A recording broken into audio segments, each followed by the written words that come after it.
আসসালামু আলাইকুম। আজকে আপনাদেরকে স্পেশাল একটা ভিডিও দিচ্ছি। ডাক্তার শামীমা তামিমের যে কথাগুলো, যেটা নিয়ে আপনি একটা সরকারের কাছে যেটা আবেদন করেছেন যে নারীদের 50-50, যা করা হবে সব 50-50 অধিকার, 50-50, হ্যাঁ 50-50 অধিকার করা হবে, এটাও কথা ঠিক আছে।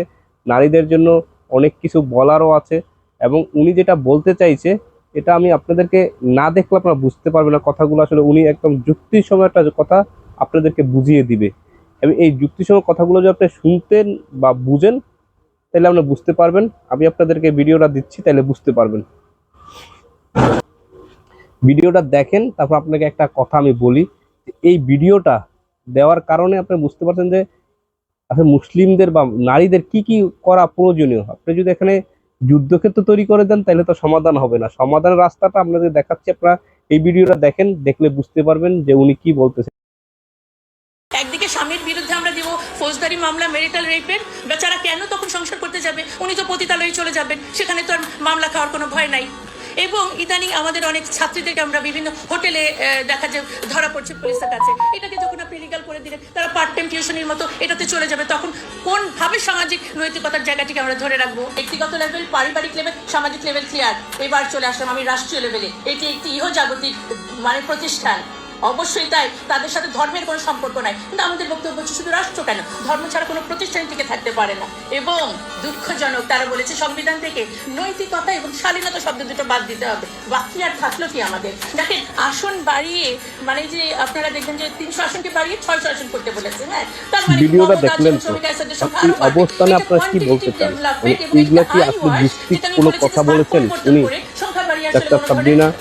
এবং এই যুক্তির কথাগুলো যদি হয়, এই কথাগুলো যদি রিয়েল বা যুক্তি সম্বন্ধ হয়, তাহলে আপনারা কমেন্ট করেন ভাই, এটা কতটুকু রিয়েল বা কতটুকু যুক্তি সম্বন্ধে উনি কথাগুলো বলেছেন, ওনার কাছে কি মনে হলো? আপনার যদি মনে হয় যে কথাগুলো আনফিট না, যুক্তি না, বা এটা আসলে কথা বলা তার ঠিক হয়নি, বা এই কথাগুলো রং, আমি সম্পূর্ণ কথাগুলো ভিডিওটা শুনলাম, আপনাদেরকে দিলাম। আপনারা আসলে দেখবেন যে ভিডিওটা দেখে আপনার মতামত জানাবেন, যে আসলে আমরা মুসলিম হিসাবে আমাদের মা বোন সবারই আছে। আপনার কথাগুলো শোনার পরে তারপর আপনারা কমেন্ট করবেন এবং রিপ্লাই দিবেন যে আসলে আমি যেটা আপনাদের বলতে চেয়েছি এটা আসলে আপনারা বুঝছেন কিনা, বা উনি যেটা বুঝাইতে চাইছে আপনারা এটা বুঝছেন কিনা। উনি যে প্রশ্নগুলো করেছেন ওখানে, বা যে প্রশ্নগুলো উত্থাপন করেছেন, বা যে প্রশ্নগুলো দিয়ে উনি কথা বলতে চাচ্ছেন, এটা আসলে সঠিক কিনা। যদি সঠিক হয় তাহলে আপনারা এই বিষয়গুলো কথা বলবেন এবং কমেন্টে জানাবেন এবং শেয়ার করে দিবেন। এটা আসলে মানসিক চিন্তা ভাবনা করে কথা বলা উচিত, এবং নিজেকেও বোঝা উচিত যে আমরা আসলে কি চাই, মানুষ কি চায়, কতটুকু সমাজের জন্য গ্রহণযোগ্য হবে কাজগুলা, এটা দেখে তারপর এটা কাজগুলো করা উচিত।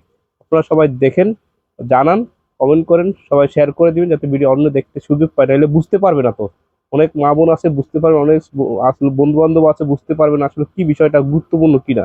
এই গুরুত্বপূর্ণ কথাগুলো আপনারা সবাই শেয়ার করে দিবেন। ভালো থাকবেন সবাই, সুস্থ থাকবেন। আসসালামু আলাইকুম, আল্লাহ হাফেজ।